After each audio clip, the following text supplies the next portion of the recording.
Good evening. Welcome to episode 70 of the Brew Gooders Dynamic Duo Beer and Comics. It's our last podcast of the year, and we thought we would use the opportunity to chat about what we thought the best comics we read this year and the best beer we drank this year. And it's been, I think, everybody that is going to look back on 2020 is going to be like, it was the kind of strangest and maddest and kind of most challenging year that anyone's ever faced. So I think our comics and our beer choices reflect that a wee bit in what's been quite a strange year. How are you, Colin? Well, yeah, it's our end of the year show, and just so happens to be number 70 as well, which is quite incredible that we've been going quite so long. And obviously, this is our second end of the year show as well. Oh, yeah, good one last year. We did do one last year, so we'll be offline for a couple of weeks till sometime in January when we recover and from our excesses. Yeah, I remember last year. I never really ever got to the bottom of it, but I remember last year you got quite unwell, and for a while we, our start back was delayed to reflect that because you weren't great. Yeah, I'm hoping for a better Christmas this year and New Year. I mean, given the circumstances. But totally. Yeah, I don't want to be stuck in bed with some horrible bug in my stomach. So. We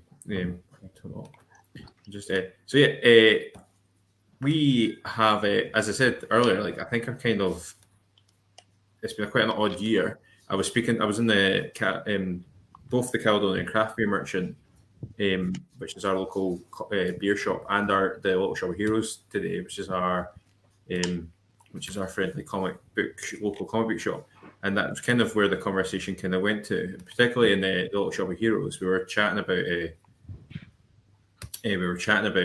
this upcoming show, and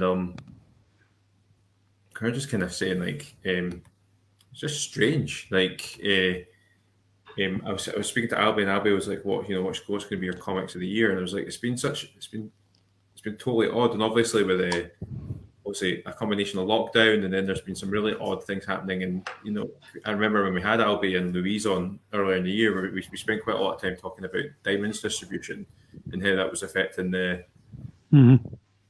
issues with getting our comics out, and the fact that DC had pulled out of certain distribution deals and stuff like that. Comics were totally odd, and obviously there was months where we weren't getting any, and it was a bit crazy.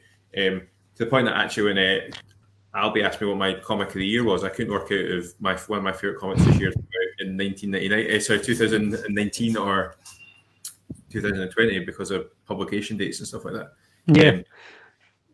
Yeah. For me it was beer. It was because I haven't been drinking as much as I would normally after that episode at this end of last year.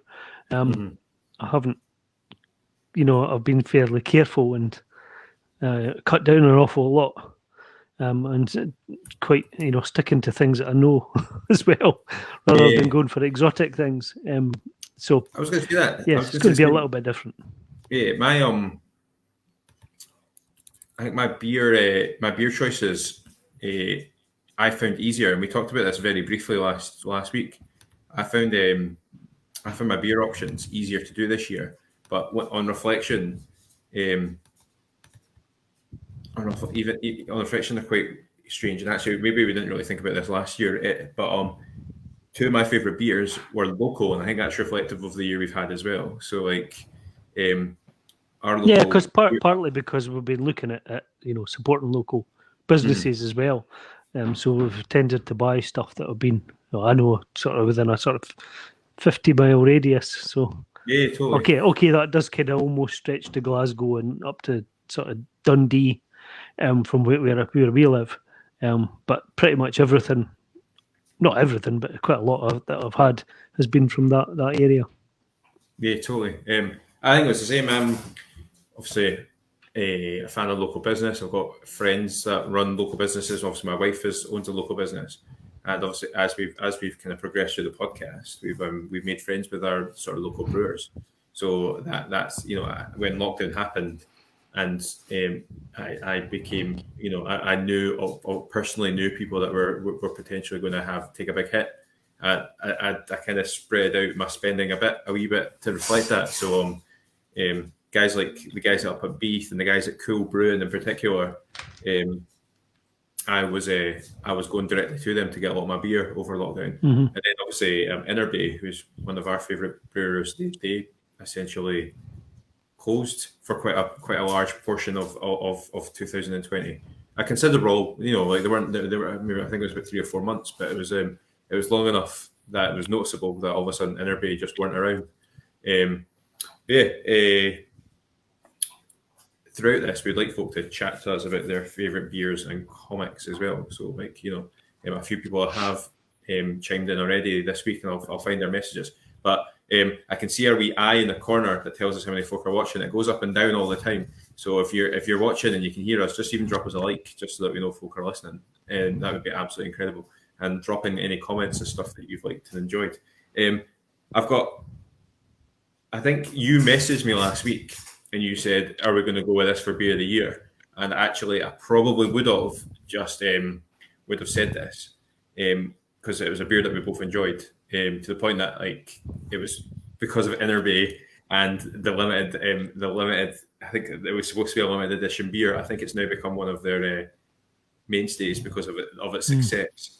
But I think we messed with it, and we're going with Opal as our beer of the year, which we both loved this. And actually, at one point I personally told so many folk about this beer that when I went to the beer shop to pick up some, they'd actually run out because and they run out frequently because it's so popular. I'm not so sure that it's made in big batches as well, but perhaps not as big batches as the other beers that they make. But it's been incredibly popular in our local beer shop. Absolutely. So it's good that we've managed to get. Well, I picked these up at the Caledonian Craft Beer Market this afternoon. I was in another place. I want to put a mad shout out to Premier. There's a shop that I've not visited a few times, but I actually properly spent a wee bit of time in there. There's a Premier, which is like a chain of corner shop. It's like a franchise, and there's I don't really know how it all works out, but there's a Premier, and there's a village just outside Dunfermline called Crossgates, and the guys that own that shop in Crossgates have quite considering it's a small corner, it's a small shop that like a convenience store. They've got quite a good craft beer selection, particularly local stuff. And I'd gone in there and asked if they had any. When I was picking up other stuff, I was like, "Oh, if you got any Opal from Innerby?" And they only stock the Innerby do like special 500 milliliter bottles. He's like, "Oh, they don't do Opal in that size yet." So that's why I don't have them, because he only has the 500 ml bottle. So I was like, he was like, I wish I knew you'd come, because actually I was offered by Kate some of these bottles, and but there was only the wee one, so I decided not to. So I actually was a wee bit anxious that I wasn't going to be able to get any Innerby Opal, but I managed to pick up from the Caledonian Craft Beer Merchant today. And if anybody's watching and hasn't seen us talking about this before or tried it themselves, it's a wheat beer, but it's raspberry infused, so it's got a lovely fruitiness to it as well. It's superbly fizzy. It's got a lovely fizz about it. It's got absolutely stunning colour. I'm going to put on. Awesome beer, and so popular from our local beer shop. Yeah, it's got a lovely redness to it. Yeah, there's a red tint. It's just a lovely colour. Are you opening yours, or are you just? I don't know. You're like, I got it, and like it's a special occasion beer. I know it's actually because we get it local. It's not much more than a couple quid, but actually I do love it. How you better have the other one that I picked then, as I don't know if you've had the other one. But you know what your Opal tastes like, so I want you to decide the other beer I've selected. You mean the one in the tin? Mm-hmm. from Beath Brewing. Yeah, one of my other favourite brewers. Right. Okay. So yeah, one of our other local brewers. This is another. Well, this is one of Jeff's favourites, which I haven't had yet. So I'm interested to see what this is like. We both agreed on Opal and Dance Monkey, which is a 8.2% New England IPA from Beath Brewing. It was probably my second favorite, one of my other favorite beer of the year. So I thought, actually, if there's going to be somebody competing against Opal, it's going to be that.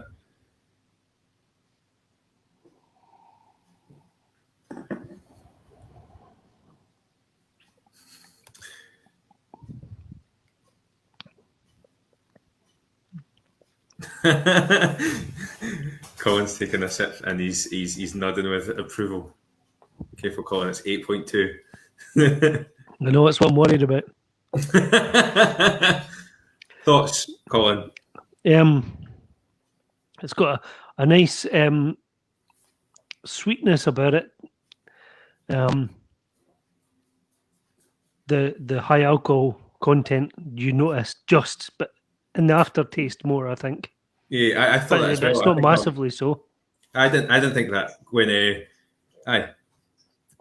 8.2. We've had beers along that kind of alcohol ABV in the past, and we've both been like, "Oh, yeah, that tastes alcoholic." This doesn't, and I think that's quite incredible. It's I like it okay, but I've had other beers from Beath that I prefer. Oh, really? Okay, that's fair enough. Yeah, I do actually prefer their Atomic Blonde. Oh, do you? Okay, that speaks for itself. So I've got to say, I would say either Dance Monkey or Opal are my favourite beers of the year. So I wanted your second opinion on Dance Monkey, because I know we both said Opal via private message. But if you're quite happy to suggest that you prefer that Opal to Dance Monkey, then we can. Yeah, I do. I prefer Opal as well. Or we did two winners last year, didn't we? Yeah. Are you trying to change the goal? No. I'm just aware that last year we did. I selected Topaz, which is the passion fruit beer that Brewdog, not Brewdog, but Inner Bay do. Yes. And you picked Cool's 80s Revival. Yeah, I did. Yeah. Which is, they're both superb beers. Cool. How about that? I noticed that you're not in a drinking mood tonight, but my other choice for top beer was going to be Cool's Emperor's New Clothes. Yeah, that's a good New England IPA as well. It's only about 6%, I think, that one. Yeah, 6.2. Not a superbly strong one, but I do particularly like that one. Yeah. I hadn't tried it until we got some delivered by Mark earlier in the year, and I was just like, yeah, it's good. I think out of those three, in order, it would be Opal number one, then our Emperor's New Clothes, and then Dance Monkey. That's fair enough. I wish you'd loved Dance Monkey more than I did. I thought I'd snuck in a beer of the year there. I'm quite happy to say that Opal was our beer of the year. I'm drinking it now. Well, that's it. That's it. Settled then. Mm-hmm. So well done to Inner Bay. What a cracker that is. Not always easy to get a hold of. Sells out quite frequently at a local shop, and just something really just a bit different. And I'm not a fan of fruity beers really. Although I had a cherry ghost a few weeks ago that I really liked during the show. I'm not really into kind of fruitiness or sours, but there's something about that one that's not quite like that type of beer at all. Yeah, totally. It's pretty unique in itself. I think and I think that's what I particularly like about it is it is just so different. There's nothing else kind of in that ballpark. I agree. I think it symbolises 2020, and it's some of the nicer parts in 2020 is like that discovery of new things. The fact that it was quite hard to get hold of all the time became I didn't become an issue, but it became like I think we both fell in love with a beer, and so it became a coveted thing. we were like, folk messaged me going, "Oh, Jeff, I got a copy of that. I got my friend John in particular messaged me. He's like, I got that bottle. I got that Opal that you were talking about." And I'm like, "Son of a bitch!" I was like, "Where did you get it from?" And he's like, "Oh, I went to the Caledonia Craft Beer Merchant," and I was like, I'd been there earlier in the day, and I'd been there like the same day, and they didn't have it. And I was like, so yeah, I basically upselled a beer out of my own grasp, which was kind of annoying. So, yeah, no, absolutely superb. Was there any other beers? 2020 was a really odd year. I kind of fell in love with breweries, and as I say, a lot of the beers I drank were local. I did think it quite. I think it was quite telling that when you messaged me to say is Opal our beer of the year, there was like an assumption, and I felt anyway there was an assumption in your message that was basically, which kind of speaks for itself. But I remember last year, like just drinking loads and loads of beer and being on Untapped all the time and putting up regular scores and stuff like that. And I was aware that I didn't possibly drink as many beers this year, but I drank loads of like the same beers. So instead of like, I don't know if that was just a COVID thing as well, but instead of experimenting and drinking loads and loads of different kinds of beers and different cans, I was going in and going like, right, I'll take 5 Opal, and I'll take I'll take a grill or a dance monkey, that kind of stuff. So yeah, I mean there were a few odd ones that I tried. Well, I got that delivery from Moore up in Dundee. Totally. Earlier in the year, I think I gave you a couple of bottles. They were good. Enjoyed them. I'd like to certainly revisit them in the new year and try some of their stuff. There's some new breweries have opened up, in Fife just in the last couple of months, which we've never had a chance to try any of their beers yet, or if they have been in the local shop, they've sold out immediately. So breweries. And there's some more, a couple of other breweries up towards St Andrews, East Nuke area that have opened up recently. So really intrigued to see what they're producing. And also, I have to confess, I did a lot of supermarket shopping for beer this year as well. Partly, one is a cost cutting thing, just being a bit tighter this year, but also because more supermarkets have been getting kind of craft beers in. And there's been loads of great stuff. I mean, your Asda's, Tesco, Aldi, Lidl, Morrison's recently I visited, Sainsbury's, all have kind of range of different beers. Even like Marks and Spencer's have got a few craft beers in as well. And, I did kind of wonder about whether we should have had a kind of a supermarket beer of the year. And for me, there was no contender. There was one beer that stood out for me that I've bought several times. It's inexpensive. You get it in Lidl, and it's really nice. And I've got a tin here, and it's actually from 71 Brewing as well. I wouldn't really go with that. I would go with that as well. So that's all the fun of the citrus, which I think is great. So you'll get this in a local Lidl pale ale at 5.5%. Really punchy citrus flavors, and I just think it's a cracking beer. I'm just about finished Opal. Can I throw in what my favourite one was, and we can go from there? I love that 71, so I'm quite happy to go with that as like the supermarket beer of the year if you decide. Have you got what's the wee one I got, which was called the Wild Gravity? Have you got that there? Oh yes, yeah, I've got it nearby. Yes. I want you to try that later in the show. Maybe do the comics and come back to that. Yeah, I think I have had that before, but a long time ago, so I don't recall what it's like. But, I think like you said, the supermarket thing as well. There was a time where like just shopping was hard for everyone, and obviously I was going straight. I personally found I was going straight to brewers to get stuff, but when that wasn't kind of possible, I was going to supermarkets, and actually, I'll get struck down by mobs of Bay and craft beer fans when we start being able to go to like beer festivals and stuff. But I actually rekindled my relationship with BrewDog this year, and I know they're not technically craft beer, probably because they've expanded such, but they started off as like any other brewery, as a small enterprise, and I think BrewDog gets a bit of a hard time because they were the small brand that like got massive. But yeah, I don't think BrewDog need anyone else telling them how good they are. But actually, yeah, I think for me that's what the super like just going into supermarkets. I said the bad beer, it's that Wild Gravity I really like, which is like £1.50 a can. I even the one that you were talking about last week, that 119 can out of Aldi. Yeah, that's good as well. They're trying to be BrewDog anti-establishment, punk IPA type beer. So cheeky. Even just amazing that you can get them for that price. I mean that one that I just mentioned, the 71's All the Fun of the Citrus, only £1.79. Yeah, it might be cheaper outside of Scotland because we've got our minimum alcohol pricing. Oh, of course, so it may well be cheaper elsewhere.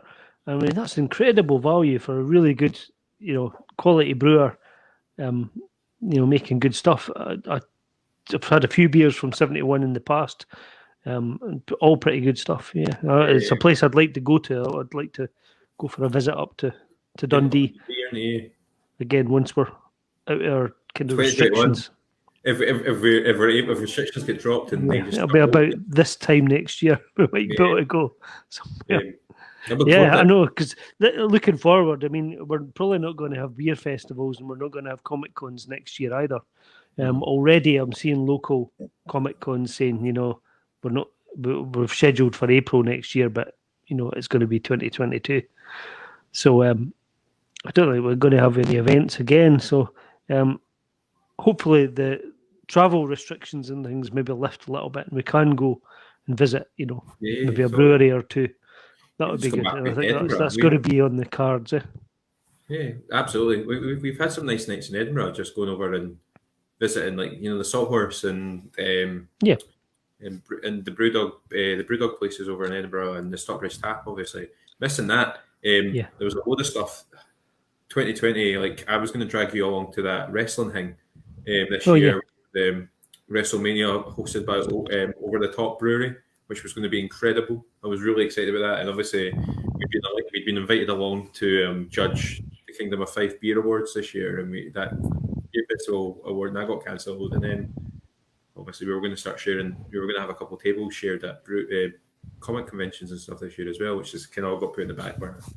So hopefully, I'm being quietly optimistic about 2021, but I'm also quite happy with it. I'm quite happy to admit that we might not get events next year either. And you said that there's a couple of guys that are just like, we're not going to do it, even if which is a shame.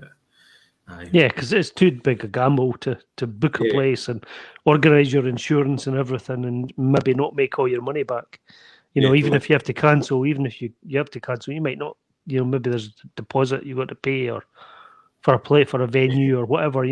So it's too big a risk for folk. Spend money on advertising and stuff. So totally understand it. So in my head, it's another year away. Yeah, that's totally fine. I think that's fine. I thought it was quite funny that I wanted my first book out for the first. I think we were going to try and do that book festival in Edinburgh together. And now I might even have two. I might even have three. I might have 3 or 4 issues of the comic out before we actually get onto a table, which is barmy. If you told me that this time last year, if you told anybody, that's the worst sentence of 2020. If you told me this time last year that we would be, but yeah, that was mine. Like it's just unbelievable. Comic, will we blather about comics? Or you want to? Is there anything else you want to talk about? Is there any other beers that you want to talk about that kind of jumped out at you? Off the top of my head, no. Can't think of anything in particular. I really struggled this year to think of beers that really stood out, and that's kind of why I went for Opal right away, was because it was a standout beer. It was just different from everything else I'd had, and very memorable. Very memorable. I finished mine in the space of this conversation. I did want to say there was a couple. I'm very much aware that last year we were all about like, every episode we would bring 2 beers each, and we would just go. Psh. So like we were knocking out 60 new beers a month or whatever it was, and it was a bit nuts actually.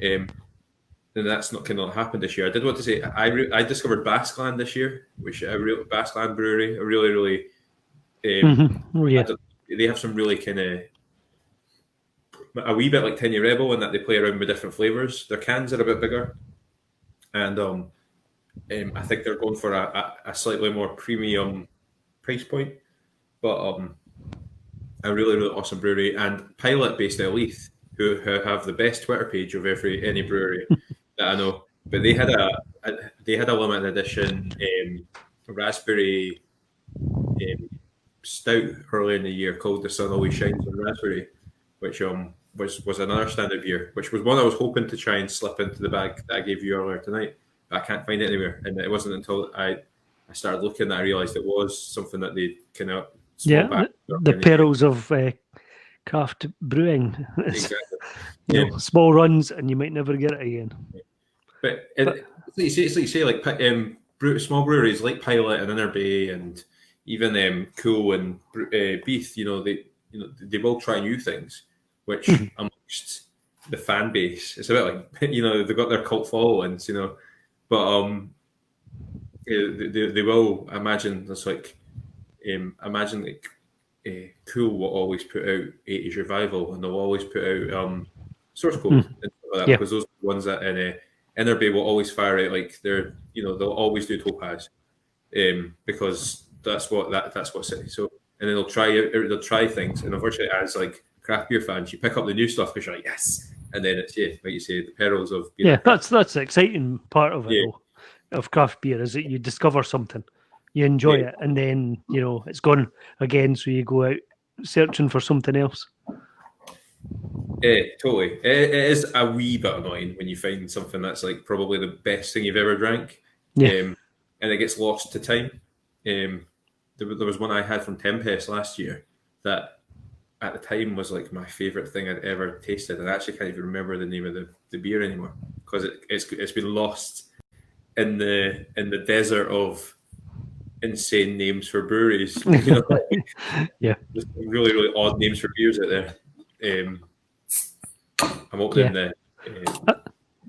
You're gonna have that. I'm opening Emperor's New Clothes because it's there. No. While you're pouring, I'll just kind of add. Folk won't always agree with our choices, and we don't always agree either between ourselves on what beers we like. It's very much down to personal taste. So you may have tried all the beers that we've mentioned tonight and ranked them in a different order. I mean, personally, as I mentioned earlier, I'm not that keen on kind of sours or ghost beers at all. So they're never going to rank in any of my top 100 probably, because I'm not keen on them. Really. There's very few stouts that I really like. I like stouts, but there's very few that are really stand out and different. So they don't. For me, they're not massively memorable. And that's what I'm interested in. That's what I'm looking for, is something that I just go, oh, that's really different, and that's quite exciting. When I'm kind of picking out a beer for the end of the year. Man, I totally just lost all concentration drinking that. I forgot how much I loved Emperor's New Clothes. So I was actually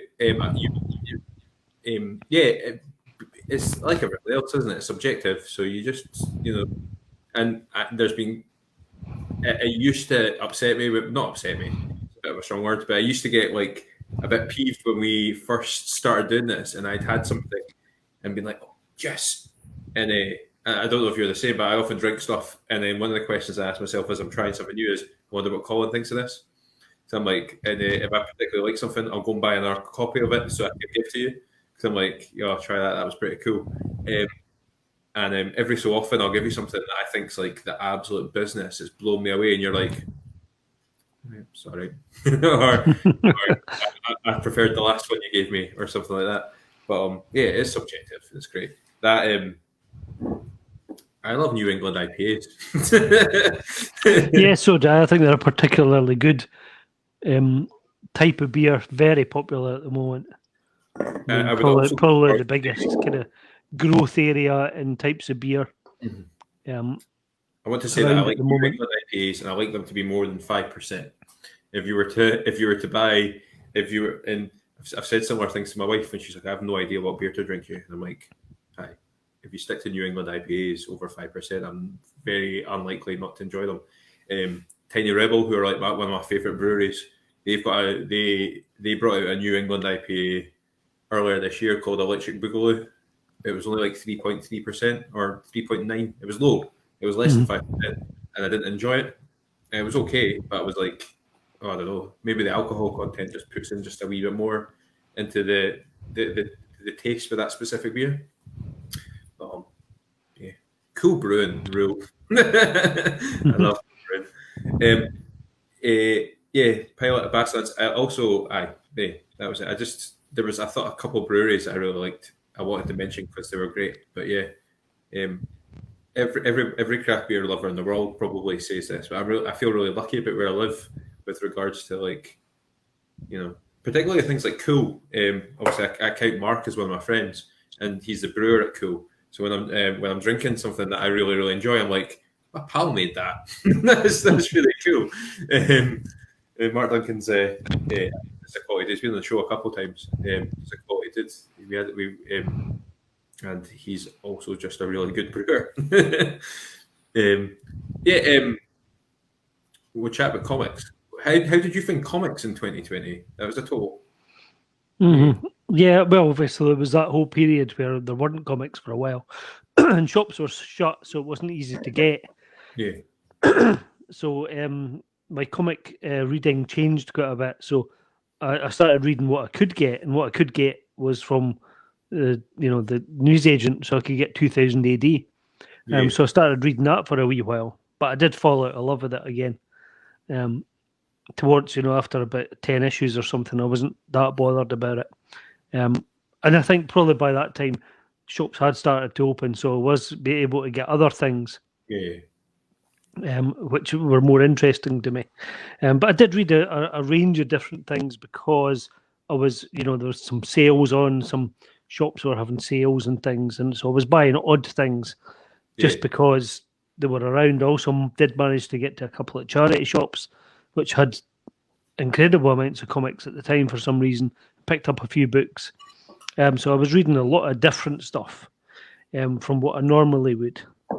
You've got this amazing talent for walking into I go to charity shops quite a lot. In case anybody watching the show sees some of my shirts, like they you don't buy these really bizarre shirts out of anywhere that isn't a charity shop, to be quite fair. But you've got this amazing innate talent for just going into charity shops and coming out with awesome comics. I don't ever really find comics in charity shops. Well, I don't think it's a talent; it's pure luck. I don't know. Maybe it's just because I go into charity shops so frequently that ages. I pop in and go and hunt down something and that's all I go in for. It's in and out, so I can go to 10 charity shops and it'll take me an hour. So. But yeah, anywhere I go, wherever it is, if I go to Edinburgh or Glasgow, there's a few shops that I'll know that will sometimes have comics, so I'll always pop in there first. But you occasionally just walk in somewhere and somebody's just dumped a whole bunch of comics. You think, geez, where did they come from? It's been in somebody's attic for ages, or they've been moving house and just had a clear out. So sometimes you're just lucky. But I have been incredibly lucky in the last year, in particular, and finding just amazing stuff. That signed Dave Gibbons comic, for example, was like, oh, that's amazing. Oh no, that was a particular that should happen. I think I would echo what you're saying to an extent. My comic reading changed. We about this time last year we put out a number of posts to different Facebook pages saying, hi, we run this podcast. We would like to see what creators are doing. We've had a couple drop-in podcasts this year where we've invited folk just to come in and say hi and tell us what they're working on or what they've got out on Kickstarter and things like that. But that whole process of meeting other creators and chatting to folk, that has totally changed how I consume comics this year. Yeah, well, it changed our podcast really because because people were available more. Yeah. During the lockdown time, we were able to get a lot more people to come onto the show virtually, from all over the world. Let's face it, we've had folk from New Zealand, we've had folk from the States. The States, yeah. As well as folk that live, 20 miles away. On the show, and talking to us about all aspects of comics. We had Callum Laird on talking about Commando and war comics. Mm-hmm. We had little Drew. Well, I was building up to that. We had Drew, who's on the show, and he's just going to high school. Yeah, we did. And he's breaking into comics, getting stuff published. We had Banksy from the 77 on the show. And loads of other great comic creators. A lot of people that I've met at Comic Cons. Monty Nero, John Lees, as you mentioned, on the show. I was so bad in that whole podcast. I was just trying to keep it together. It was like. No, yeah, we had Craig Payton, and we had James Lawrence, but you missed that. Yeah, that was another fanboy moment where I was like, not only am I going to have to interview one of my favorite comic writers ever, I have to do it on my own because you weren't available that week. Yeah, we got some good friends as well. We had Michael Philpon, and from the States you mentioned we had like Alex DeLuca and Luke Stone and stuff like that. It's just some really just guys all over the place. It was amazing. Folk that I didn't know at the start of the year that I would consider really good friends now, or friends that just folk that you can chum ideas through and stuff like that. But yeah, absolutely, we've got a drive, sort of the inner workings of a podcast. We've got a drive on Google that's just full of things that people have asked us to have a look at, and it's really good. I feel really privileged to be able to read stuff that's not even released yet because the Kickstarter is just about to begin. But yeah, totally changed. 2020 totally changed how I read comics. And it was the same as you. When Diamond Distribution started to kind of fall to bits a wee bit, our local comic shop and other local comic shops were putting on sort of sales with regards to their trade paperbacks and stuff. So I was picking up stuff like Bingo Love. That a comic that I thought was absolutely incredible, just because they were available, and there was my reading changed because I wasn't getting Justice League every month or whatever, because I was having to look elsewhere to feed that habit. Also, it's interesting because we talked about subjectivity earlier. I ran it just a wee bit after you. Also kind of fell back in love with 2000 AD, and I'm still holding that love, whereas you ducked out after about 10 issues. I'm now about 30 something issues in deep and still totally loving my 2000 AD. And to the point that obviously the last Comic-Con that we both attended, you were obviously at the table at it, but I was able to buy a big mad pile of progs from the 80s for £7. It's absolutely unreal, and I've been loving reading them as well, like really early Strontium Dog and all that kind of stuff. It's great. BBC Warriors. Yeah, and most of these stories are getting reprints now through Rebellion.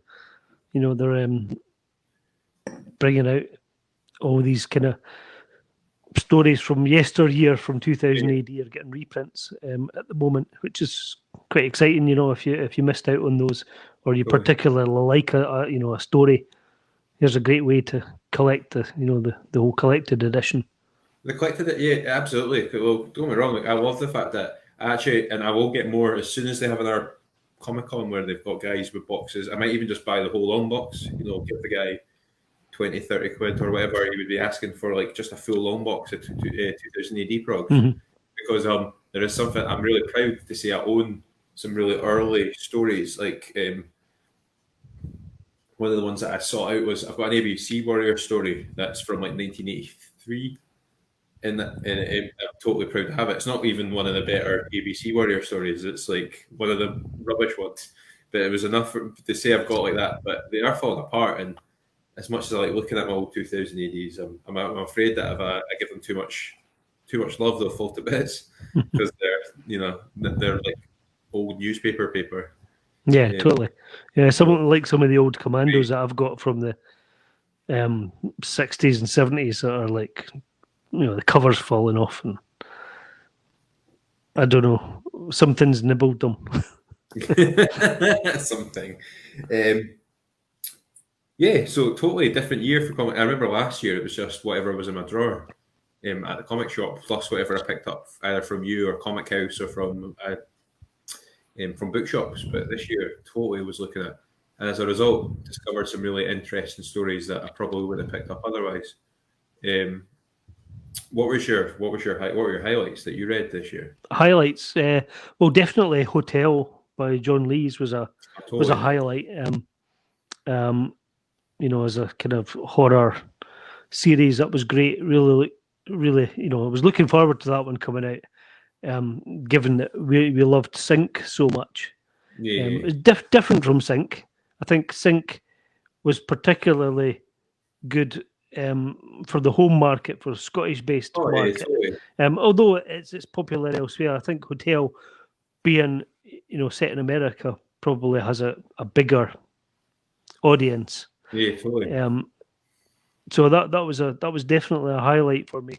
I was racking my brains over highlights, for comics as well, and it was kind of difficult. Something that I did pick up this year for the first time was Gideon Falls.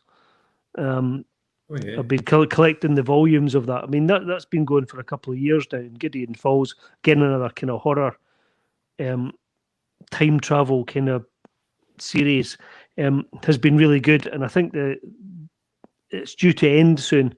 So Volume 5 just came out, which I haven't got yet. Yeah. And Volume 6 will be out sometime in the new year.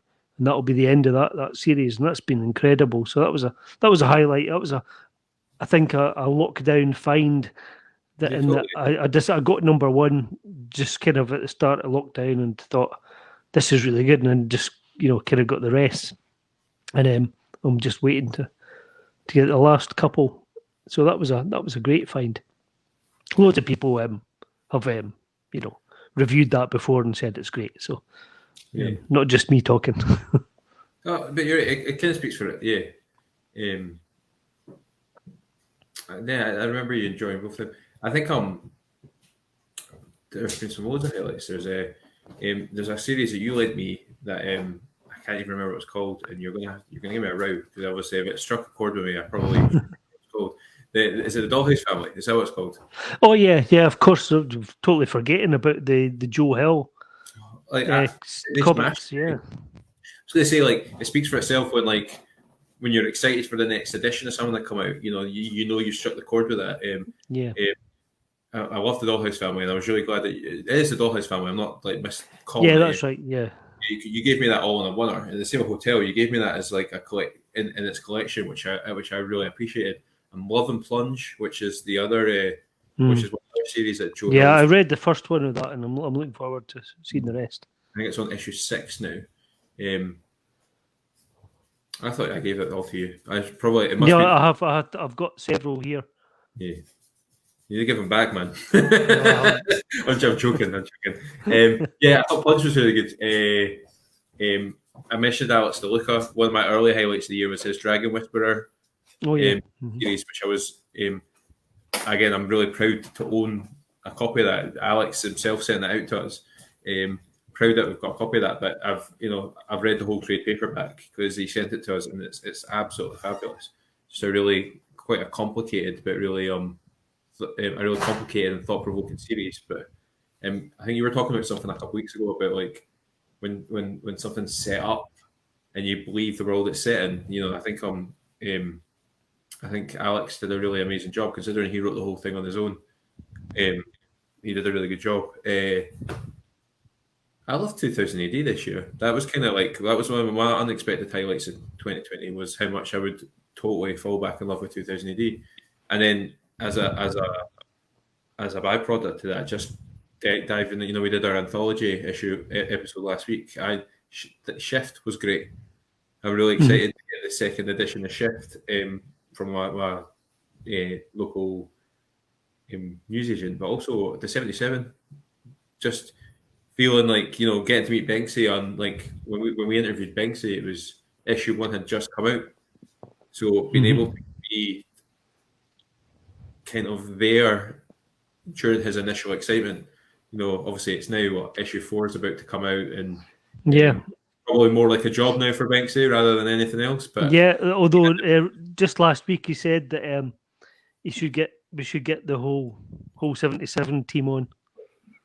On this podcast at some point. I'm going to do like that thing where I come up. We both do it. We come up with ideas during the podcast, but we're about a month and a half away from episode 77, so it will only make sense.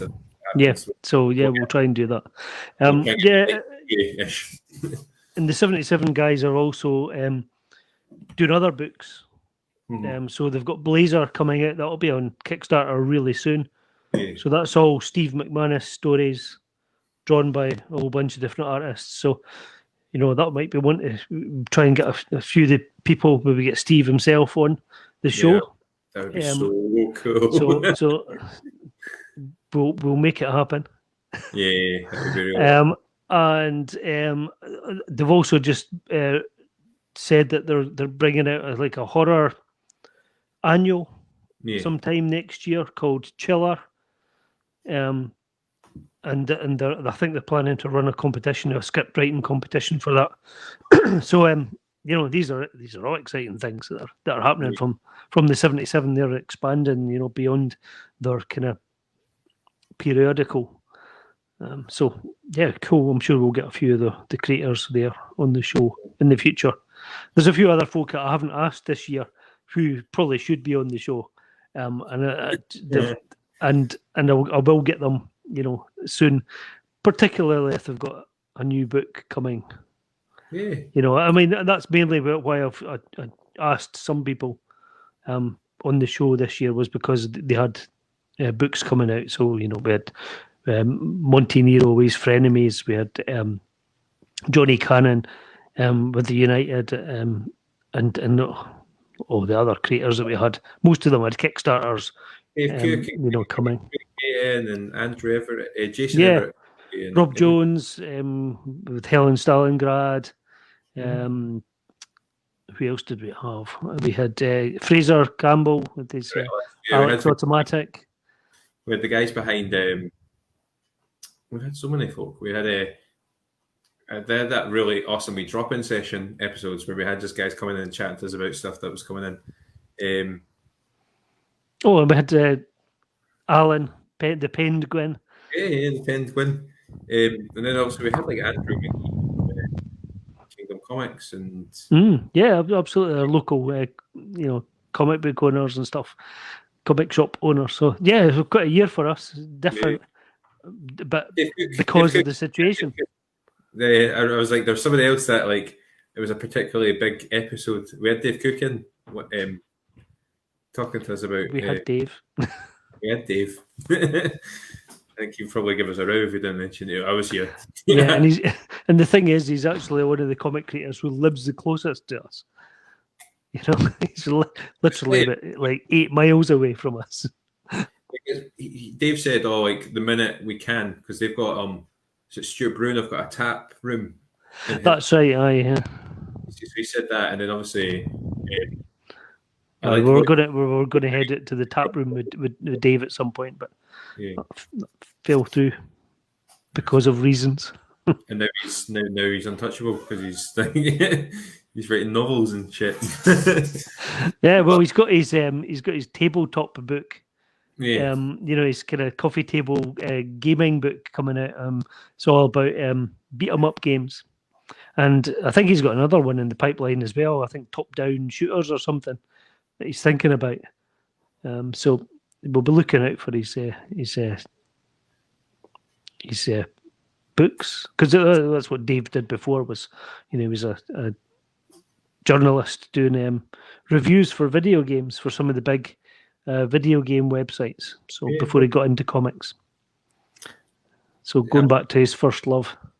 So I'm hoping this podcast will be our first audio in about 9 months, because everybody that would normally listen to us was working from home, so they were able to watch us rather than listen to us. And then now that the world's hopefully trying to get back to some sort of normality, I'd like to kind of revert us back to doing video and audio, which is just basically the audio. We pull the audio from our videos. Mm-hmm. Yeah. But if there's anybody that we've mentioned there, because obviously a lot of our interviews were video only, they weren't audio. So if there's anybody that we've mentioned, you're like, and you can't find it, please get in touch. Most of them are on YouTube or further down the video stream in this on our Facebook page. If there's anything that you're like, I would like an audio version, I'm not going to put them all out, but if anybody was like, can your John Lee's episode go make an audio for me, I'll do it. So just let me know. There's still a few folk watching, but please drop a like if you're like listening or watching, and let us know what comics and beer stuff that you enjoyed this year. It's super interesting. I brought up there. I meant to read it earlier. Stu McCall said that his beer of the year was called Deal with the Devil, which I'm not 100% sure who made that. Let me double check. Yeah, it's not one I've had. I'm sure I would have remembered that one. I'm quite interested though, because from the world of amazing beer names, Deal with the Devil was Anchorage Brewing Company, it's an American. And his comic of Deal with the Devil is an American style beer brewed by Anchorin Brewing Company in Anchorage, AK. What's AK? What state's that? Arkansas, very cool. And his comic of the year was called Mercy. Oh yeah, but Mercy is one I read. Yeah. So who's that by? It's from Image, is that right? Is that the right one? Yes, it is. Andolfo. Andolfo. Is that right? Mirka Andolfo. Cool. No, good shout. I'll pop that was a good series for a kind of mainstream publisher. That was one that I picked up. It caught my eye early on before lockdown, and then it took a wee while for the issues to come through. So I didn't read it all until literally last week. There was is it Foot Soldiers? Is the pull out bit in Shift? Yes, yeah. I sometimes feel like I try and duck away from the mainstream comic guys. I know I'm traditionally have been the one of the two of us that reads the DC and the Marvel stuff and is able to kind of keep tabs. But both have been a bit kind of lacking for me this year. I have bought things because I've been like, actually I tell you, DC did they've been doing a series this year called Dark Side of the Multiverse, which has been pretty cool, which is just kind of alternative retellings of really, really popular stories. So they did a bit like I think Marvel are about to do the TV series called What If. That DC kind of done that this year in comics, where they're like, so like what if the one I read that I thought was really good is what if John Paul beat up, when Batman had his back broken by Bane in the 90s and tried to what was it called the battle for the clash for the cow or something. It was given the name, and it was basically Bruce Wayne trying to get the Batman moniker back off of John Paul Azrael guy. DC did a series where one of the questions was like, what would happen if Azrael won that fight and Batman never got the kill back? So that was quite interesting. And then they've just brought out the Flashpoint one. So Flashpoint's like my favorite comic ever. So they've just brought out a Dark Multiverse Flashpoint, which is I think the same situation. What if Barry had to turn the timeline back around or something? So quite interesting. Sorry, I don't know where I went with that. I think the mainstream comics sometimes get a bad write-up, particularly Marvel and DC. But I was going to say Shift did that pull out, and it was like to read it, you had to kind of pull it out this way. And they had a story in there called Foot Soldiers, and I would like to continue reading that, even though that's a mainstream, isn't it? It's Image. It's the Image of the guys that put out Foot Soldiers. So was it? Yeah, a long time ago, wasn't it? I'm quite interested in that. That's a really cool concept for me. It's like where they where like dead superheroes have their, these guys have got the capacity to take the powers of dead superheroes and try and use them Yeah, to. they're based on objects Yeah, that the superheroes had. Kind of they hold the power, so other people can take on the mantle. A bit like yeah. Green Lantern, I suppose. Taking the ring. But just a quite an interesting storyline, I thought. And that's what I quite liked about Shift as well, is that they had brought in kind of different stuff from different places. I'm like, oh, that's a really good sneak peek of something else that I would like to check in on. So it's pretty smart. What was your overall favorite comic this year? Well, more of a graphic novel than a comic. Mm. And it was an easy one for me because it appealed to me as soon as I saw it, and then I looked to see if the local comic shop had it, and they just got it in that week. They got one copy in, so I thought, well, if it's in the shop when I'm in, I'm going to get it, and I did, and I'm really glad I did. And it's one that I reviewed just a few weeks ago, and it is this, the Inkberg Enigma, which is Nice. published by Gecko Press, and a solo job by Jonathan King, who wrote and illustrated it. So this is my comic or graphic novel of the year. Again, something maybe a bit different for me, being a kind of young sort of teen, or in betweeny sort of comic. I mean, the company pitches it as sort of 8+, that sort of, so kind of all ages almost. But I just really loved it. I loved the artwork style. It had a real, what caught my attention was a sort of Tintin vibe, and I'm a big Tintin fan. And I liked the kind of Tintin almost artwork, but also the adventure story as well. And they made a nice little trailer, which you can see online, which is just like watching one of the old Tintin cartoons on TV. Right. So But sorry, I was grab- just going to say the little twist in the story is that it's slightly Lovecraftian as well, okay. which just added another layer to it. So why was that your comic of the year? What grabbed you and kept you? I think, but absolutely, the story is really compelling. You got a couple of really good protagonists, two teenagers who team up to kind of investigate a strange going on in the town that they live. Haven't sort of picked up the book and then flicking through it and seen that there was a sort of slightly Lovecraftian, backstory to it. I thought, oh, that just seems really intriguing. Making how do you take a comic that's aimed at youngsters and add this kind of, no, it's not cosmic horror. It's not really Lovecraftian, but there's Lovecraftian overtones, to this other story that's told there. And it was just really compelling. It just dragged me in. I just wanted to keep reading it, find out what was happening, and I really liked the characters. And the main character's quite flawed in that he's a total bookworm, and he's been selling off family heirlooms secretly to fund his book habit, and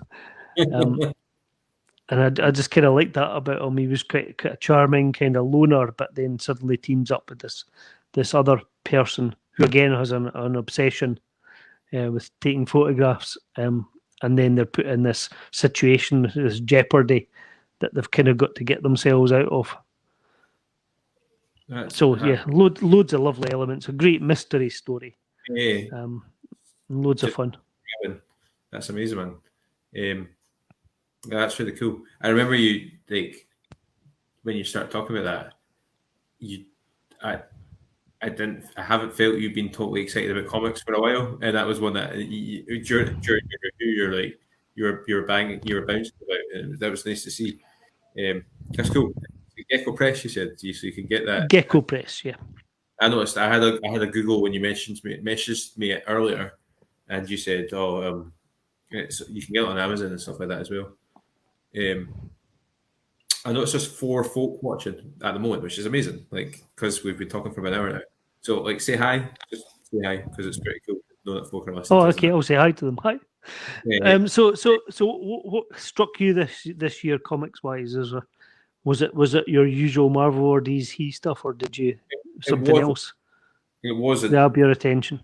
Yeah, the fact that Marvel and DC didn't really do anything for quite a long period of time didn't help. The big event for DC this year I grabbed me is the Dark Knight's Heavy Metal, it's called, which is kind of the follow up to a series I loved a couple of years ago. But I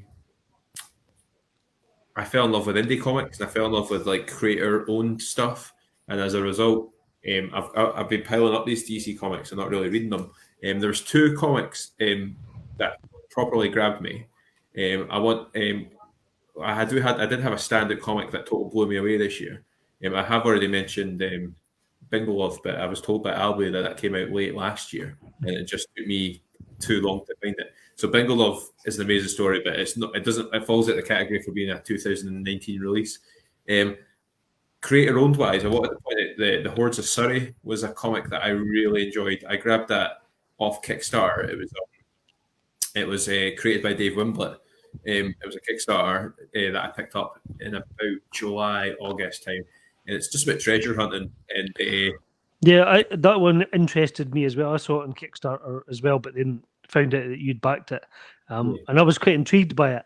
I wasn't so sure, if it would totally get me, but since you've loaned me it, it's and I've read it, and I can't wait for the next episode of it. It's good story. Again, along the same lines of the Iceberg Enigma, I felt, and that it could be pitched at teens, though. I guess some of the language and stuff, and some of the things they talk about. I did find out one of my favorite shows ever, and I'm showing my age here a wee bit. I was a teenager when the Inbetweeners came out, so I was target age when Inbetweeners first run.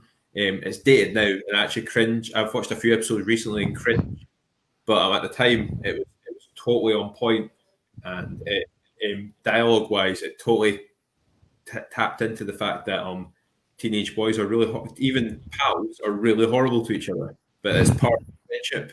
And what I really enjoyed about the Hordes of Surrey was it was a kind of cleaned up version of that. Mates, and you can tell they all adore each other, and they're all together on this adventure, but they're horrible to each other, and it's hilarious because that's what teenage boys, British teenage boys. I don't know if that's something that translates into the States or elsewhere, but there's a very British culture about being really horrible to your friends and being quite nasty and like rude, but being able to kind of shrug it off as banter. And I really thought the Hordes of Surrey captured that in a really nice way. They are quite rude to each other and they rip each other quite a lot, but you can tell they adore each other, and they're in together on this adventure. I can't. You're so right. That banter there is totally a big part of it. And by the way, Jeff, your shirt is shite. Yeah, I love my shirt. The Hordes of Surrey I thought was great. My favourite comic this year, I'm going to put up because I was able to. I'm going to screen share it because I have to go back to 2000 AD. This, and I didn't know if this was cheating. I did ask you an opinion on this earlier, but I really liked The Out, which isn't technically a comic on its own. It was I think it was 12 parts throughout June, July, and August in the pages of 2000 AD. So you're getting like 6, 7, 8 pages every week. But I'm desperate for a trade paperback of this to come out. I was talking to Albie about it today as well. So The Out's about this young lady, written by Dan Abnett, and I believe I've actually lent my copy out to somebody, to my friend Chantel. So I've not been able to. So written by Dan Abnett, I think drawn by Mark Harrison, but I might be correct. I might be wrong. I just found it quite difficult to get that information. The website's not that great. Why don't we just put it there? The 2000 AD website's not great. But yeah, it was you that first put me onto this. Actually, you said, "Oh, there's this new." You said about The Out. Like even when you were saying, "Not 2000, it's not that brilliant."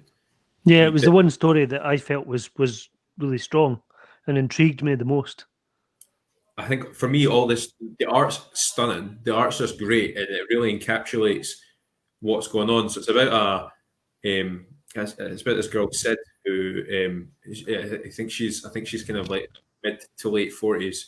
She's traveling the far reaches of the universe, taking photographs and sending them back to Earth for a magazine, but like National Geographic, isn't it? Yeah. And then she gets trapped in a war zone, and then she stops getting paid, but there's a and I didn't it caught me off guard, and it was a bit like a punch in the gut actually. It caught me off guard where the story went. Ultimately, the reason why Sid's out at the far reaches of the galaxy and trying to she's trying to escape from quite a horrendously traumatic event back on Earth, and for her it's her way of trying to. She's literally running away from the grief of this horrible event, and it's great. It was just superb. Dan Abnett is just like, again, that coming back to that original sentence, that overstated sentence. You told me this time last year, but if you told me this time last year, my favorite comic or one of the thing, something that I read that I would really enjoy, and anything else was written by Dan. I adore his writing. I used to play Warhammer. I'm a total tabletop war game geek, and Dan has written loads and loads for the Black Library, which is Games Workshop's publication arm. He does he's written the Horus Heresy, which is the big Warhammer story that guides the board game. Dan Abnett was behind most of the background writing for that, so. He's a writer that I've spent a lot of time reading. Obviously, Marvel hired him in the mid 2000s to write Guardians of the Galaxy, and his stamp on that story is kind of what led the current lineup for the cinematic universe. So whether you know Dan Abnett or not, his influence in writing and in the lives of loads of people is really, if it weren't for Dan Abnett, we wouldn't have had Groot and we wouldn't have had Drax. He did write them differently. Don't get me wrong. He wrote them differently than they appear in the films. But that lineup of the Guardians that everybody knows was a Dan Abnett creation. So and so he started out in Rebellion, or he got one of his bigger breaks in Rebellion when he was starting out. Came back and is just on this incredible series, and beautifully drawn, beautiful storytelling, and it really did. Just that whole having to wait every week for the next 2000 AD to grab it added to that experience this year. So that for me, that was the highlight of comics, was the out by Dan Abnett. Yeah, it was quite interesting to watch people's opinions about that, because on one of the 2000 AD forums, there's a poll every week of kind of somebody lists all the stories and people vote for their favorite story that week. And when the out first came out, it was down at the bottom. It was getting not very many votes, and there was quite a few comments, saying, "Oh, I don't like this, don't understand it, I don't know what's going on." But after about 3 weeks, it was the top story that everybody was voting for by a massive margin as well. Yes, I remember. It was. I remember seeing the same polls and being like, I think I was quite lucky. You actually have to lend me. As you say, lend me. I've never given them back. I'm not gonna lie, I don't intend to. I think I started reading. I started getting 2000 ADs weekly by about week 4 of the out. So you have to lend me issues. The first 3 parts. Mm-hmm. And so I had I had a wee bit of fortune in that I was able to read a couple of issues before so around what you say, when those polls were up, people were saying, "Oh, I didn't really like that story," to read it and then move straight on to the next one. I wasn't having that, the fatigue, the weekly gaps. But no, I thought it was phenomenal. And not something I probably would have picked up had it not been for 2020. So I'm kind of, that was what a strange year. Was there anything else that you wanted to? So I'll put up all our favorites in the comments for this, and I might even spend an hour after we go off making me award posters for what we've chosen. But was there anything else that happened this year that you, or just recently? I didn't. I wasn't going to bring it up. I wasn't sure, but did you not notice how last week, for example? So we do this podcast every week, and I know a lot of people will be listening. Hopefully, will be listening to this and being like, "What the fuck is he talking about?" But last week we spent about 10 minutes at the end of the episode talking about what was kind of just happening in like our respective geek spheres, and then we went to sleep last Thursday, and then because we live in the UK, we're like 5-6 hours ahead of the United States. But the thing that happened, basically Disney had their like annual conference call while we were sleeping, and then so I distinctly remember last week one of us saying there's not a lot, there was wee bits and pieces happening in TV and stuff, but not a lot. And then you woke up on Friday morning to, oh, by the way, there's going to be 12 brand new Marvel shows / movies, and we're doing 12 brand new Star Wars / movies, shows / movies, and also Pixar are going to run out shitloads of stuff as well. And it was like you woke up to literally 30 different new things. Yeah, like it was absolutely insane last week. Was there anything there that you were like? I know you're a big Star Wars fan, so I as I was looking at the lineup, I was like, oh, Colin's going to have a nice morning. Yeah, geez, everything. I mean, there's so much. There, I just finished watching Star Wars Rebels. After kind of watching it over the space of about 3 years, I think. So I was quite excited to kind of see that there was going to be more Star Wars stuff coming, because obviously they've done very well with The Mandalorian. Clearly, Disney Plus is making a lot of money because where else is the money coming from to fund all this stuff? But I suppose with things like The Mandalorian, I guess they've probably got a nice workflow together. They've got a team that can put together a show. They're using that special backdrop thing for shooting the show, so that it's not on a green screen. So they've obviously kind of perfected certain techniques and things. So that looks as though they're very confident in their abilities to be able to produce all of these shows. I'm just looking forward to all of them. Let's bring them on. It looks. A couple of years ago, you would be excited about new Star Wars film, but we're not getting We're getting new Star Wars films, but we're also just getting, And I remember getting excited about Clone Wars and Rebels because it was going to be like it was going to just expand that universe. Where now they've developed the capacity to just, there's stuff in there that imagine when even 10 years ago, when Clone Wars was like the other thing that wasn't, Clone Wars was all that was on that was continuing the Star Wars. Yeah. Universe. And now we're going to be getting obviously there's a Rogue Squadron's getting its own show, but there's this other stuff like things that have escaped my mind because there's just random stuff that seemingly random stories that they're going to tell that have got names that are just not memorable.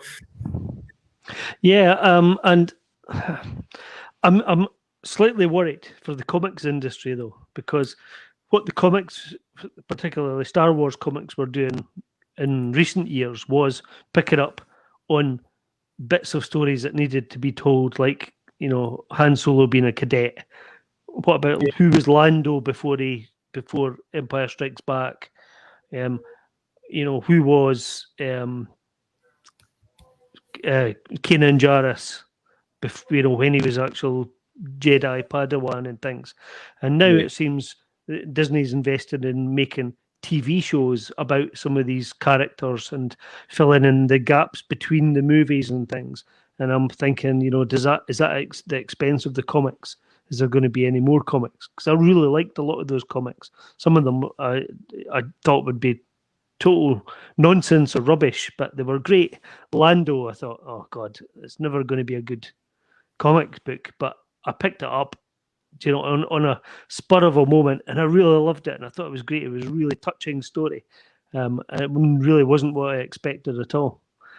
So I'm wondering are these movies and things or TV shows coming out at the expense of the comics side of it? Quite possibly. Yeah, I hadn't really thought about that, but now that you mentioned it, because there is Lando was one of the ones that's been named, isn't there? There's going to be a Lando series. Is that right? I think with Donald Glover, who played him in the Solo movie.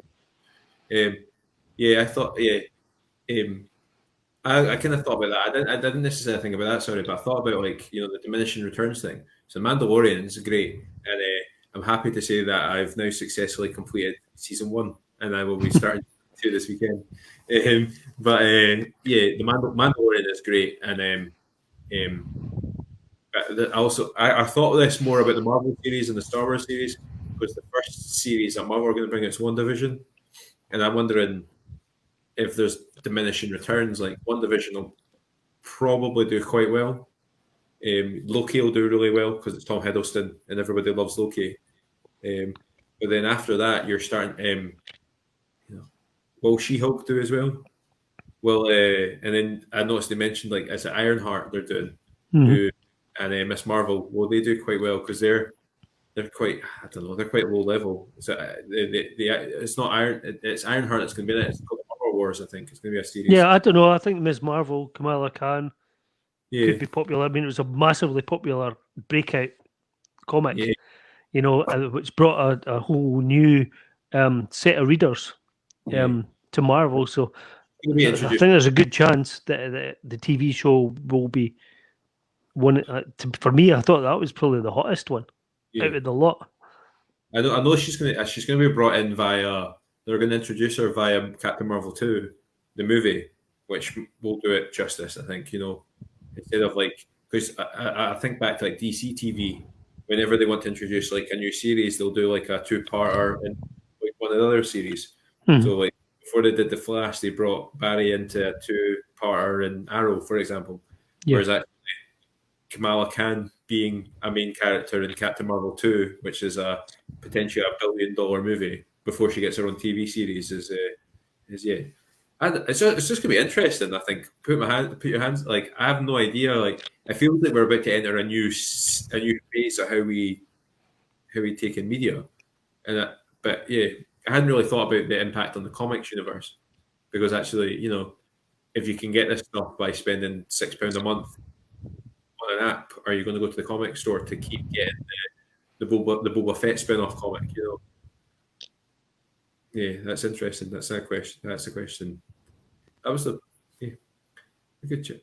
You always raise good points that I don't ever consider. Quite excited. I did get quite excited by the fact that it was I think I counted it, and there was sort of 30 plus new things were announced last week.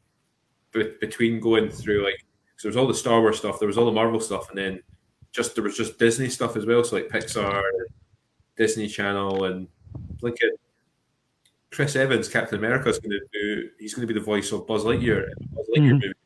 But it's going to be about Buzz Lightyear as actually Buzz Lightyear instead of a toy. It's going to be the Space Ranger that he thinks he is, which is going to be, that sounds great.